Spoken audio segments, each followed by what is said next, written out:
Nah, selanjutnya tadi sebelumnya kita sudah bahas eksternalitas, kita sudah bahas apa pendekatannya, apa solusinya. Nah, sekarang kita geser, kita punya fokus ya ke analisis ekonomi untuk sumber daya alam itu sendiri. Oke, jadi pertama kita mulai dulu dari uh, sumber daya alam yang tidak dapat pulih atau non-renewable resources ya. Nah, ini kan jelas ya. Dia, nah, contohnya minyak bumi, gas alam, batu bara, dan mineral ya. Nah, mungkin yang kita harus pahami dulu karakteristiknya ya. Nah, ini mungkin saya rasa um, semua dari kita itu sudah paham ya. Dan mungkin saya mau uh, reiterasi saja. Jadi ya stoknya terbatas, oke. Kalau sudah habis, tidak bisa diproduksi ulang lagi dalam skala manusia, oke. Sebenarnya cadangan minyak bumi ya, ya hanya terbentuk dalam jutaan tahun. Jadi tidak memungkinkan untuk masyarakat atau manusia itu bisa menghasilkan uh, minyak bumi ya dalam kuantitas dan kualitas yang sama seperti itu. Kedua, itu waktunya terbatas. Jadi bisa dipakai dalam beberapa dekade atau abad saja. Tapi nanti akhirnya pasti akan habis seperti itu. Dan uh, agar kita bisa mendapatkan minyak bumi kembali dalam kualitas dan kuantitas yang sama, itu membutuhkan waktu yang sangat lama. Jadi ya tidak mungkin lah seperti itu. Dan tidak ada fungsi reproduksinya. Jadi berbeda dengan hutan atau ikan atau sumber daya alam lainnya ya, itu bisa tumbuh kembali.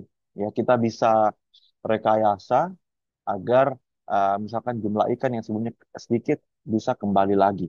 Kayak hutan masih bisa kita lakukan reboisasi, masih kita bisa hijaukan kembali kayak gitu. Tapi kalau minyak bumi, batu bara tidak bisa diperbanyak secara alami seperti itu. Oke. Nah, yang penting sini saya membahas adalah terkait dengan prinsip maksimalisasinya. Oke. Nah, prinsip maksimalisasi adalah depresi optimal. Eh, Pak Yerit, sebelumnya mungkin sudah pernah dengar istilah depresi optimal atau ini baru pertama kali juga?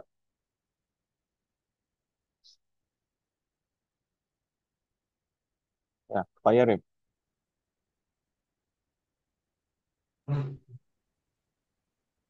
sebelumnya pernah dengar istilah depresi optimal, Pak? Atau ini baru pertama kali juga? Oh, depresi maksimal. Baru sempat pernah, Prof, tapi Ya, agak-agak lupa, Prof.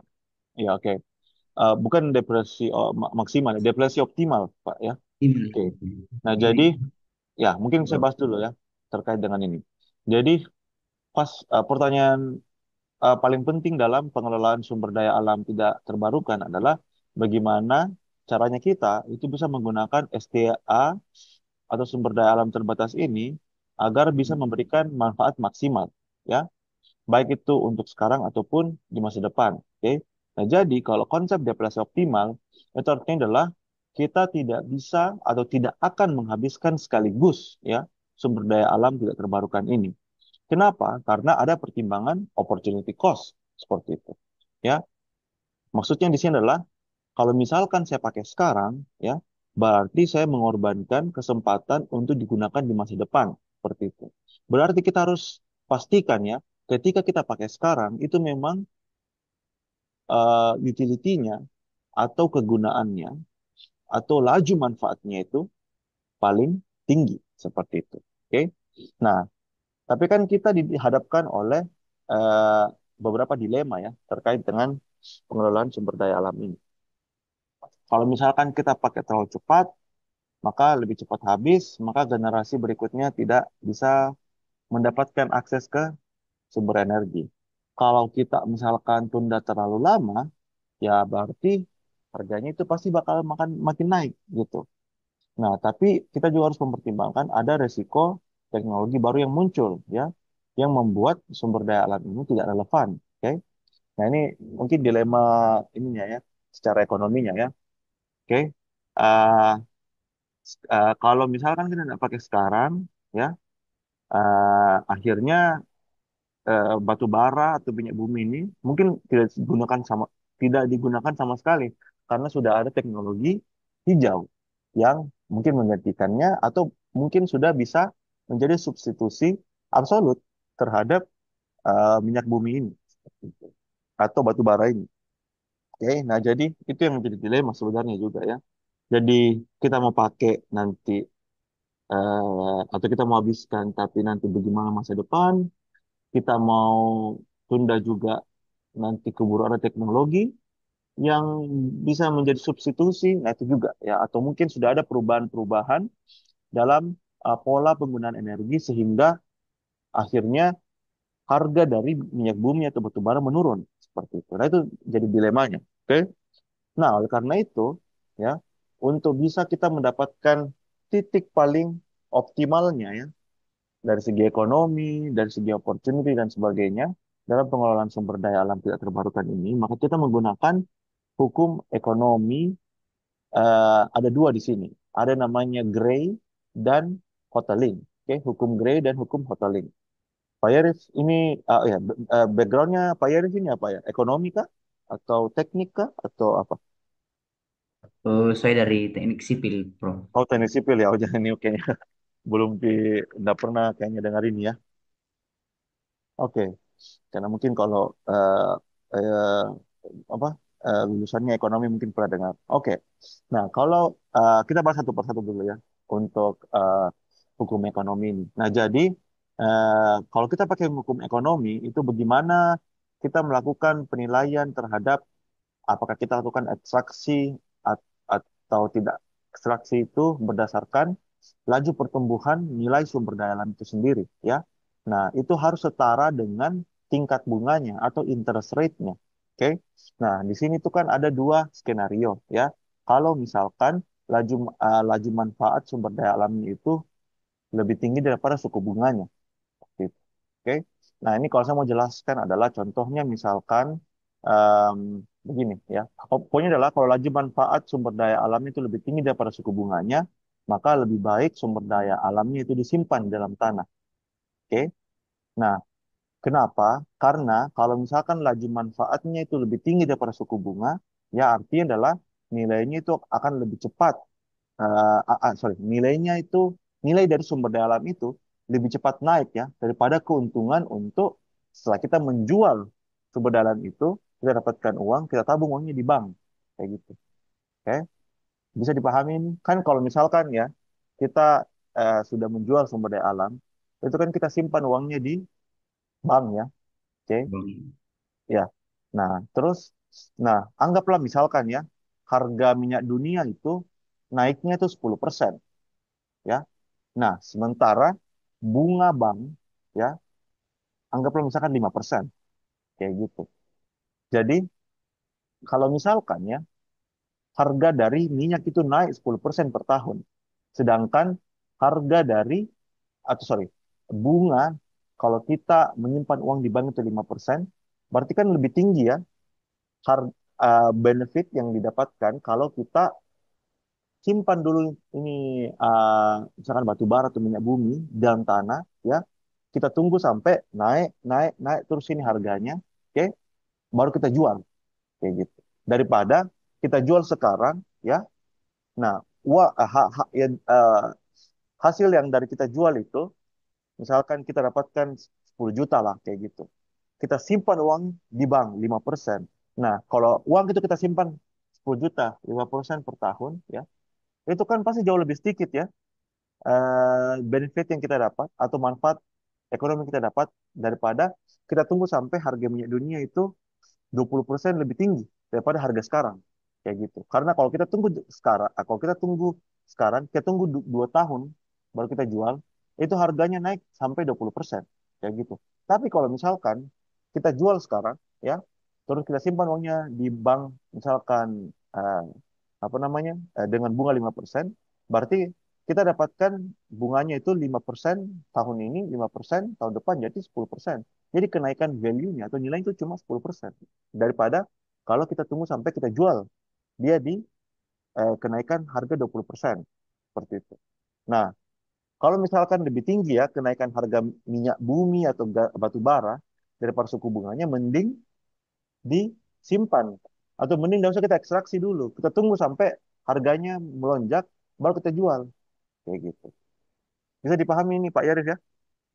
Bisa, Prof. Bisa, bisa.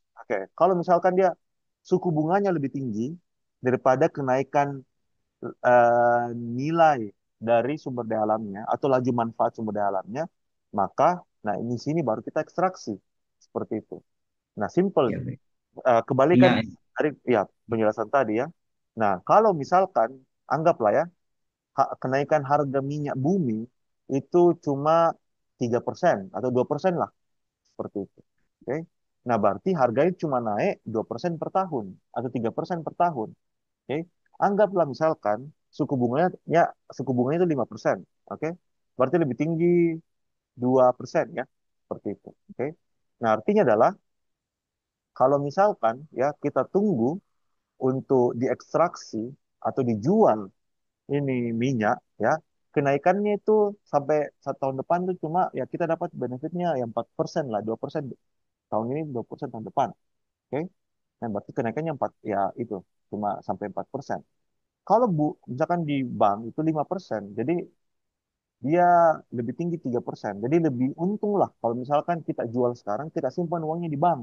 Kayak gitu karena kenaikan value-nya atau kenaikan nilai itu lebih tinggi di bank seperti itu. Nah, kalau kayak gitu, berarti mending sumber daya alamnya kita ekstraksi baru kita jual dan uangnya kita simpan di bank karena lebih nanti uang hasil penjualan itu bakal lebih tinggi nilainya kalau disimpan di bank daripada kita simpan dalam bentuk sumber daya alam yang tidak diekstraksi ini seperti itu.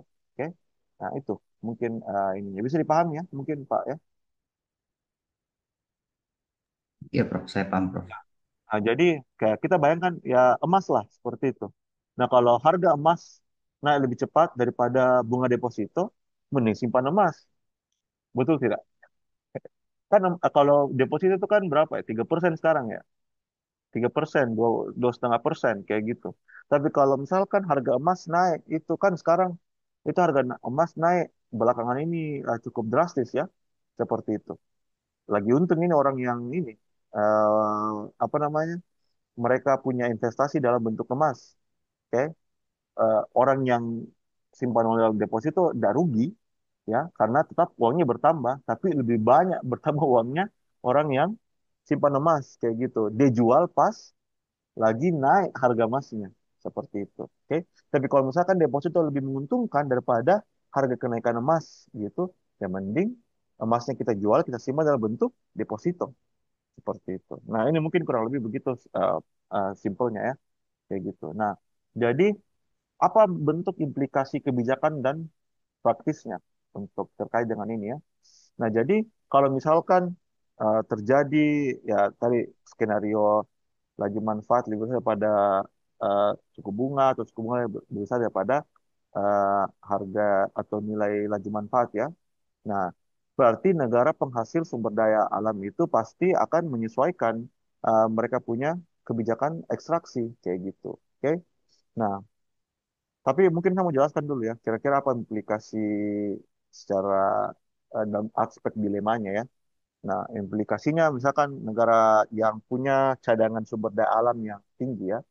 Nah, jadi mereka bisa menjual sumber daya alamnya lebih cepat, ya agar mereka bisa memperoleh devisa yang lebih tinggi, atau mereka menahan untuk sumber daya alamnya itu di ekstraksi ya, agar mereka bisa mendapatkan manfaat atau bisa mendapatkan benefit ekonomi yang jauh lebih besar di masa depan seperti itu. Nah, contohnya ya di Indonesia adalah ini Indonesia kan sekarang lagi ini ya mereka mengeluarkan pemerintah mengeluarkan moratorium untuk ekspor nikel mentah ya.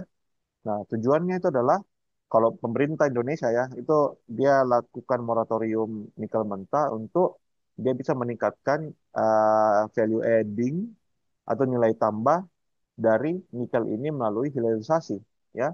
Jadi lebih eh, dilihatnya lebih mending ya kita olah dulu ini nikel agar menjadi baterai karena kalau pas kita jual dalam bentuk baterai lebih banyak yang kita dapat kayak gitu daripada kita cuma jual nikel mentah ke Tiongkok atau negara-negara lainnya seperti itu. Nah, sama halnya juga di negara di Timur Tengah ya. Mereka sering itu mengatur kuota produksi ya, kuota produksi minyaknya mereka agar harga global itu tidak terlalu jatuh seperti itu karena kalau banyak supply-nya mereka ya laju manfaat dari minyaknya itu berkurang. Jadi akhirnya tidak semenguntungkan itu menjual minyak kayak gitu. Jadi kalau terlalu cepat diekstraksi, lebih cepat habis, generasi mendatang tidak kebagian. Oke, itu mungkin konsekuensi satu. Keduanya, kalau dia terlalu lama juga, ya bisa kalah oleh energi terbarukan yang jauh lebih murah kayak gitu. Nah, jadi banyak sebenarnya ini implikasinya. Oke, Uh, untuk negara, kapan mereka mau ekstraksi lebih cepat, kapan lebih lambat, kapan mereka mau tangguhkan, kapan mereka mau jor-joran untuk menjual, dan itu tergantung ada itu. Tapi ada juga pertimbangan terkait dengan kalau misalkan lagi progresif sekarang eh, sumber energi terbaru, sorry, eh, energi hijau, ya, ya pasti juga ada insentif dari perusahaan-perusahaan minyak atau negara-negara yang punya cadangan minyak banyak untuk ya jangan sampai kalau semakin banyak nih orang pakai eh, apa namanya lagi tuh solar panel kah atau mengandalkan eh, energi tenaga angin kah dan sebagainya. Nah, nanti jangan-jangan orang tidak perlu lagi minyak seperti itu. Oke, jadi memang ada dilemanya di sini. Oke, nah untuk ini bisa dipahami ya, Pak Pak Yarif ya. Kalau sudah saya next ini. Aman Pak ya. Aman, Prof. Paham, paham. Selanjutnya itu oke sumber daya alam yang bisa pulih ya. Contohnya hutan dan ikan ya. Nah, kalau tadi kita eh, pakai teori atau pakai pendekatan deflasi optimal. Nah, kalau eh, kita berbicara mengenai sumber daya alam yang bisa pulih seperti hutan dan ikan itu berbeda lagi pendekatannya. Oke, mungkin kita bahas dulu yang pertama hutan. Nah, kalau hutan itu karakteristiknya adalah punya fungsi reproduksi. Oke. Nah, artinya adalah dia bisa dihasilkan kembali atau bisa direproduksi kembali. Setelah ditebang bisa ditumbuhkan kembali seperti itu. Nah, nilai ekonominya itu mengikuti kurva pertumbuhan volume kayu. Oh, pernah melihat kurva pertumbuhan volume kayu sebelumnya? Atau belum pernah? Belum, Pak. Nah, kayaknya ada di slide selanjutnya ini ya. Tunggu. Oke, mungkin ya ini beda lagi pertumbuhannya. Oke, saya jelaskan dulu ini ya. Nah, jadi em, satu ya, eh oh, saya jelaskan saja sekaligus. Nah, kalau Bapak Ibu lihat ini ya, yang di slide ya. Nah, kalau kita lihat ini kurva pertumbuhan volume kayu. Nah, kalau misalkan kita tebang terlalu cepat ya, kan kalau eh, apa pohon itu ya bertumbuh, dia kan masih kecil ya, di umur-umur mungkin 5 tahun, 10 tahun seperti itu ya.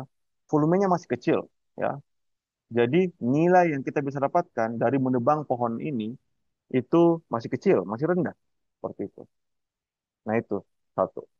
Dua, kalau misalkan terlalu lama ya pohon atau kayunya itu bisa lapuk atau mengalami decaying sehingga nilainya menurun seperti itu. Oke. Nah, oleh karena itu maka mungkin kelihatan gini ya. Eh, kalau Bapak Ibu bisa lihat di sini ya, umur optimal ya sebuah pohon itu ditebang adalah di umur 60 tahun. Karena dia secara volume itu paling optimal. Oke. Jadi setelah 60 tahun volumenya tidak bertambah ataupun kalau bertambah persentasenya kecil. Kedua, di umur 60 tahun itu dia belum mengalami pelapukan atau decaying yang dimana itu akan mengurangi kualitas dari kayu tersebut. Oke, tapi dari segi kematangan juga itu mencapai nilai peaknya seperti itu. Nah, makanya ya kita itu akan menebang si pohon ini ketika dia sudah mencapai nilai maksimum dari pohon itu sendiri atau kayu itu sendiri seperti itu. Nah, kita bisa menjual kayu paling mahal ya harganya jika umurnya itu mencapai ya kurang lebih 60 tahun seperti itu. Oke. Nah, tapi bagusnya kayu atau bagusnya pohon adalah Nah, hutan juga punya fungsi ekologi, ya. Dia menyerap karbon, menjaga air karena dia menyerap air, ya, dan mencegah longsor seperti itu. Jadi kalaupun tidak dipotong itu masih ada nilainya. Tapi nilainya itu bukan dalam bentuk kita bisa memanfaatkan kayunya, ya, tapi dalam bentuk bagaimana kita menjaga lingkungan. Jadi tetap ada nilai, tapi nilai uh, komoditasnya ketika digunakan untuk diolah itu paling tinggi nilainya itu ketika dia di umur 60 tahun, kurang lebih 60 tahun. Oke. Nah, jadi kalau kita berbicara mengenai sumber daya alam dalam bentuk hutan, itu kita harus tahu ini kapan waktu optimal untuk harvest si kayunya atau memanen kayunya. Seperti itu. Jadi, kalau sebelumnya di sumber daya alam tidak bisa pulih, itu kita kenal tadi istilah depresi optimal, ya. Kalau di sumber daya alam hutan itu kita kenal istilah optimal harvesting atau waktu tebang optimal seperti itu. Oke. Jadi seperti tadi saya jelaskan sebelumnya, panen itu dilakukan ketika present value-nya atau nilai sekarangnya dari manfaat hutan itu mencapai titik maksimalnya seperti itu. Oke. Karena saya ulang lagi, ya, kalau dia terlalu cepat dia kehilangan potensi pertumbuhannya. Kalau dia terlalu lama, oke, biaya menunggunya itu jauh lebih besar, ya, daripada tambahan kayu yang didapatkan seperti itu. Oke, karena kan ya bagaimanapun, ya, walaupun ada fungsi ekologisnya, ya, kalau dia terlalu lama juga ya artinya kita tidak bisa menumbuhkan pohon baru yang bisa memberikan nilai tadi, ya, present value yang tinggi seperti itu. Karena kan saya bilang, ya, kalau dia terlalu lama, oke, mungkin tetap ada fungsi ekologisnya, oke, tapi kita kehilangan present value itu karena sudah ada penurunan kualitas, sudah decaying dan sebagainya seperti itu. Oke. Nah, jadi untuk uh, uh, hukum ekonomi yang mendasari pengelolaan sumber daya alam hutan ini adalah kita menggunakan hukum Fisher, ya. Nah, hukum Fisher itu membantu kita untuk menghitung present value-nya. Oke. Nah, di situ ada rumusnya situ, ya. Eh, apa namanya? PF eh, SC, ya, per 1 ditambah R ditambah N, pangkat N, ya, di situ. Oke. Nah, ada juga hukum Faustman, ya, atau dia istilahnya di sini optimum rotation, ya. Jadi kita menentukan rotasi tebang pohon yang optimal. Jadi poinnya adalah laju pertumbuhan manfaat dari hutan itu harus dibandingkan juga dengan suku bunga bank. Jadi mirip dengan tadi prinsip Gray sama Hoteling, ya.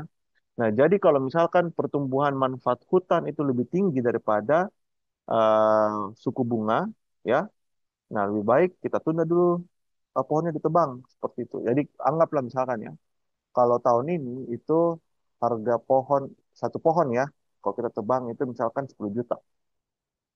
Kalau misalkan kenaikan harga pohon itu tiap tahun itu ada kenaikan sekian persen, nah sekian persen, ya, sehingga misalkan tahun depan itu harga pohon sudah 20 juta kayak gitu.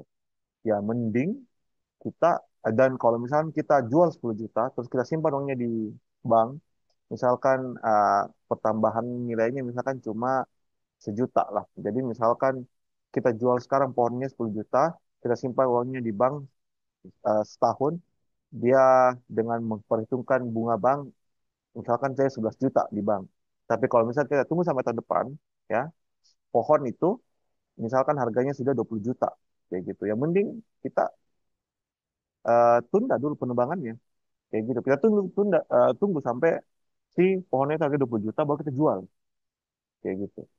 Oke. Nah, karena 20 kita jual tahun depan, 20 juta kita dapat, 20 juta yang masuk ke bank. Oke, daripada kita jual sekarang, pertambahan dengan suku bunga bank cuma 1 juta, ya kita cuma dapat 11 juta kayak gitu. Oke. Nah, sama juga terbaliknya kalau misalkan suku bunganya lebih tinggi, ya mending kita jual sekarang atau kita tebang sekarang, oke, agar hasil penjualannya kita bisa masukkan ke dalam bank untuk misalkan kita investasikan kayak gitu. Oke.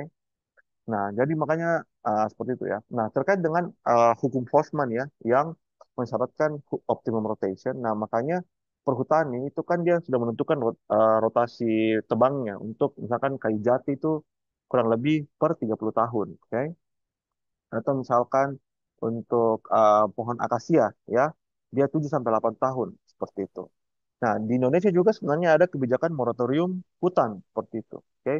Nah, kebijakan penebangannya, tapi itu bukan masalah soal ekonomi ya, bukan karena alasan ekonomi, tapi juga mempertimbangkan jasa lingkungan tadi ya untuk fungsi ekologinya, menyerap air, untuk menghasilkan oksigen, menyerap karbon dan sebagainya.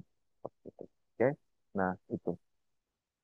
Nah, bisa dipahami ya untuk yang pohon ini atau hutan. Kalau iya, kita lanjutkan untuk bahas yang perikanan. Bisa, Bro.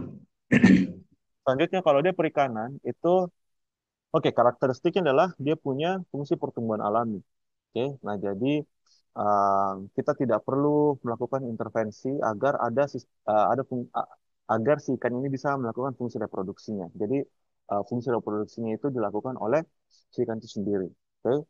Nah, tapi fungsi reproduksi ini sangat dipengaruhi oleh daya dukung lingkungan seperti itu. Maksud saya di sini adalah, nah kalau misalkan penangkapan ikan terlalu banyak, oke, stok ikannya habis.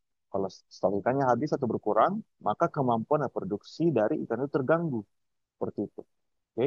Nah, jadi dari dukung lingkungan ini adalah bagaimana lingkungan dari di mana ikan itu tinggal itu bisa memberikan uh, kontribusi terhadap kemampuan reproduksi dari ikan ini. Seperti itu. Salah satunya adalah masalah populasi. Seperti itu. Kalau populasinya berkurang, berarti ekosistemnya dirusak sehingga tidak ada ekosistem di mana ikan ini bisa survive, ya maka mengganggu juga jumlah ikan yang ada di atau mengganggu juga populasi ikan yang ada di perairan seperti itu. Oke. Nah, kalau kita pakai um, kalau kita melakukan pengelolaan sumber daya alam perikanan, itu kita ada dua prinsip maksimalisasinya. Oke. Satu itu pakai analisis statis, kedua itu pakai analisis dinamis. Oke. Nah, tujuannya di sini adalah kalau untuk yang analisis statis adalah untuk memaksimalkan maksimum economic yield, oke, atau uh, hasil uh, ekonomi yang dihasilkan. Yield itu output ya, atau luaran ekonominya. Oke. Nah, analisis statis di sini tujuannya adalah untuk memaksimalkan output ekonominya. Nah, prinsipnya di sini adalah agar kita bisa memaksimalkan hasil ekonominya, oke, atau kita bisa mencapai hasil optimal, ya, maka kondisinya di sini adalah uh, nilai revenue, oke, nilai hasil ekonomi, misalkan penjualan dan sebagainya itu harus sama dengan nilai cost-nya. Seperti itu. Oke. Artinya adalah tambahan hasil dari ikan terakhir yang ditangkap sama dengan tambahan biaya yang dikeluarkan. Seperti itu. Oke. Nah, jadi kalau misalkan kita mau apa namanya mempertimbangkan ya dalam melakukan penangkapan ikan, jangan sampai ya nilai penjualan ikan itu lebih rendah daripada cost yang dibutuhkan atau biaya yang dibutuhkan untuk melakukan penangkapan ikan itu sendiri. Oke. Nah, jadi setidaknya itu sama. Oke. Harus sama. Kalau enggak, berarti kita tidak mendapatkan ekonomi economic yield yang maksimum. Itu yang pertama. Oke. Nah, jadi pastikan dulu harus cost-nya itu sama. Oke. Atau setidaknya lebih rendah. Karena kalau cost-nya lebih tinggi, berarti kita merugi. Tidak ada poin untuk menangkap ikan. Karena kalau kita menangkap ikan, ya, sudah cost-nya tinggi, jumlah ikannya sedikit, ya. Karena kalau sudah sedikit, berarti penangkapan selanjutnya itu bakal lebih sedikit ikannya, gitu. Oke. Nah, itu yang pertama. Pakai analisis statis. Nah, kalau pakai analisis dinamis, itu kita mempertimbangkan pertumbuhan ikan antar waktu. Karena kan pertumbuhan ikan itu dia berbeda-beda tiap dalam satu tahun, beberapa kuartil, ya, kuartil 1, 2, 3, 4, jumlah populasi ikan itu berbeda-beda. Gitu. Dia tidak konstan ya, misalkan kuartil 1 sekian ton, kuartil 2 sekian ton dan sebagainya. Seperti itu. Tidak, ya. Nah, jadi ya, kalau kita pakai analisis dinamis, bagaimana dan kapan kita menangkap ikan itu bergantung sama berapa nilai sekarangnya atau present value-nya seperti itu. Kalau misalkan harga ikan untuk sekarang itu lagi naik, ya, maka kita lakukan penangkapan, ya. Kalau misalkan harga ikan lagi turun, misalkan ikan tertentu lagi turun harganya, kita jangan lakukan penangkapan. Kita tunggu sampai harga ikannya itu naik, baru kita lakukan penangkapan. Satu, ya kita bisa dapat kita lakukan itu berdasarkan alasan ekonomi, ya kita mau dapatkan maksimalisasi pendapatan, oke. Tapi yang kedua, kita juga tidak mau mengganggu populasinya. Jangan sampai ya kita tangkap saja ya. Ini kan tiap tiap periode penangkapan ini kan kita tangkap saja kayak gitu, ya. Itu kan mengganggu juga populasinya ikan ini kayak gitu. Oke. Nah, kita kalau misalkan tunggu sampai harga ikannya meningkat dan jumlah populasinya lagi banyak, ya nanti di situ kita bisa dapatkan benefit atau manfaat yang paling optimal seperti itu. Nah, itu untuk analisis statis sama analisis dinamis. Kalau analisis statis itu mempertimbangkan cost-nya dan berapa revenue-nya. Tapi kalau analisis dinamis itu kita mempertimbangkan laju pertumbuhan ikan antar waktu dan laju nilainya. Gitu. Oke. Hukum ekonomi yang mendasari pembuatan keputusan dalam pengelolaan sumber daya ikan itu ada Gordon Shaffer. Oke. Ada model yang diusul yang ditetapkan oleh beliau, ya. Jadi kalau eh, Gordon Shaffer model ini, jadi dia itu berdasarkan analisis statis, ya. Nah, dia itu menjelaskan hubungan antara upaya penangkapan dan stok ikan. Oke. Nah, jadi kalau misalkan effortnya terlalu besar, cost-nya terlalu besar, ya, untuk menangkap ikan, ya, itu tidak worth it, ya, tidak worth it karena satu dari segi harganya atau dari segi manfaat yang kita bisa dapatkan dan terlalu banyak. Tapi yang kedua, kita mengurangi populasinya. Nah, yang dimana ini kita biasa sering katakan itu sebagai kondisi terlalu banyak ikan yang ditangkap atau overfishing. Seperti itu. Kalau effort yang terlalu besar, maka itu overfishing, mempengaruhi populasi, mempengaruhi juga sustainability dari jumlah ikan yang bisa tangkap di masa akan datang. Oke, tidak bagus. Kedua, ada namanya Clark Monroe model, ya. Itu berdasarkan analisis dinamis. Nah, kalau untuk yang Clark Monroe model ini, dia menekankan bahwa pengelolaan itu harus mempertimbangkan waktu. Jadi kapan dan berapa banyak ikan yang ditangkap agar stoknya itu tetap berkelanjutan. Oke, dan nilai yang kita dapatkan dari hasil penjualan itu tetap memberikan keuntungan. Seperti itu. Oke. Jadi bedanya kalau statis itu terkait dengan cost yang dikeluarkan, ya. Jangan sampai ya karena sedikit ikannya, oke, atau karena kita sudah terlalu sering menangkap ikan dalam jumlah yang terlalu besar, ya, akhirnya lebih banyak uang kita keluarkan untuk cari ikannya daripada hasil tangkapannya. Kalau pakai model dinamis atau Clark Monroe model itu terkait dengan kita mempertimbangkan berapa populasi ikan, gitu. Oke. Dan sampai kita turun ambil ikan, nanti kita sudah tangkap ikannya, nanti di periode penangkapan selanjutnya jarang ikan sama sekali. Ya, kita tahu ikannya sangat sedikit. Gitu. Nah itu, so far bisa dipahami Bapak Ibu ya untuk ini yang perikanan ini. Bisa, Prof. Ya, poinnya adalah di sini kalau ini kan sama-sama dia renewable resources atau sumber daya alam yang bisa pulih, ya. Nah, tapi cara mengelolanya itu perbedaannya di kayak kalau hutan itu dia fokus pada rotasi optimal, ya. Rotasi optimal dari panen pohonnya itu.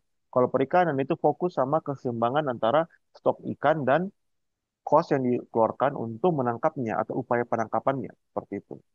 Keduanya itu memperhitungkan ekonomi intertemporal, ya. Kapan panen atau kapan kita tangkap ikannya, oke, sehingga memberikan manfaat maksimal sekarang, tapi juga tidak merusak aspek keberlanjutan di masa yang akan datang seperti itu. Oke. Nah, sama juga sebenarnya ini kalau kita bandingkan dengan sumber daya alam yang tidak bisa dipulihkan. Intinya adalah soal trade-off-nya, oke, antara pemanfaatan saat ini sama konservasi untuk masa depan, kayak gitu. Kalau misalkan kita tidak lakukan ada konsekuensinya kalau kita lakukan, ada juga konsekuensinya. Jadi ya miripnya di situ ya. Selalu pasti ada trade off-nya. Oke, selalu ada apanya ya? Selalu ada yang di trade off kan. Trade off itu apa ya? Ya intinya kalau kita tidak lakukan ada konsekuensi, selalu ada konsekuensinya lah. Seperti itu. Oke. Nah, itu mungkin ya terkait dengan dua hal ini. Mudah-mudahan bisa dipahami ya. Oke, nah selanjutnya yang kita bahas adalah terkait dengan jasa lingkungan. Ya, nah kalau kita berbicara mengenai jasa lingkungan di sini, itu yang pertama yang kita harus pahami ya Bapak Ibu, bahwa kalau jasa lingkungan itu kita tidak bisa pasarkan.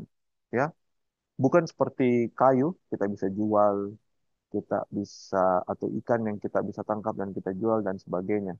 Seperti itu. Oke. Kalau kita berbicara mengenai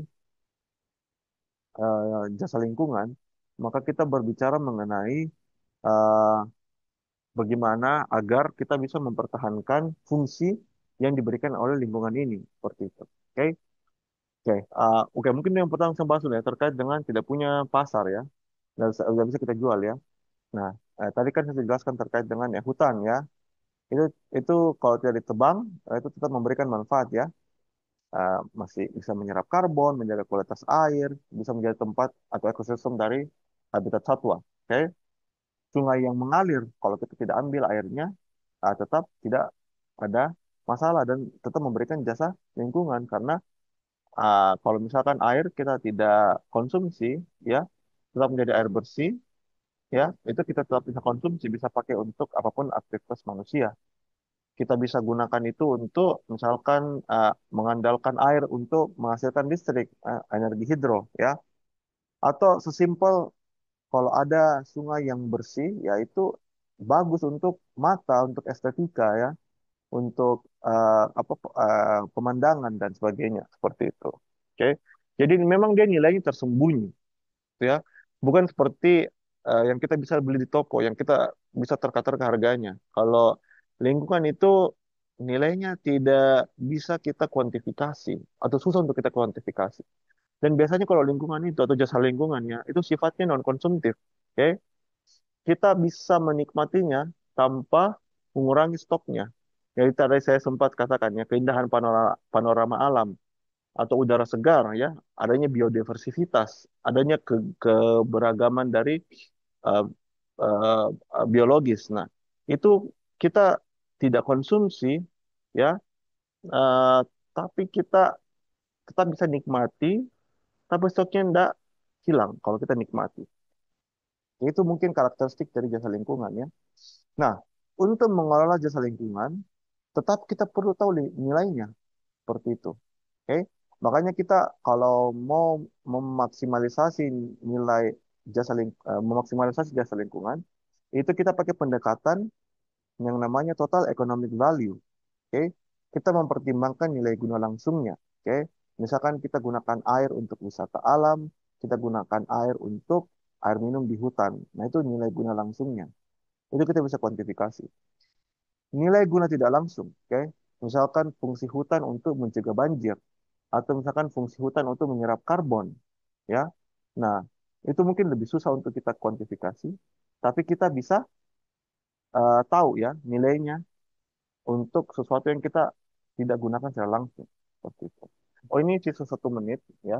Jadi mungkin yang saya lakukan adalah saya stop share dulu, saya matikan dulu apa namanya? Saya matikan dulu linknya. Habis itu silakan gabung kembali dengan link yang sama. Oke, sisa mungkin 10 menit saya selesaikan. Oke, saya tunggu Bapak Ibu ya untuk bergabung di link yang sama.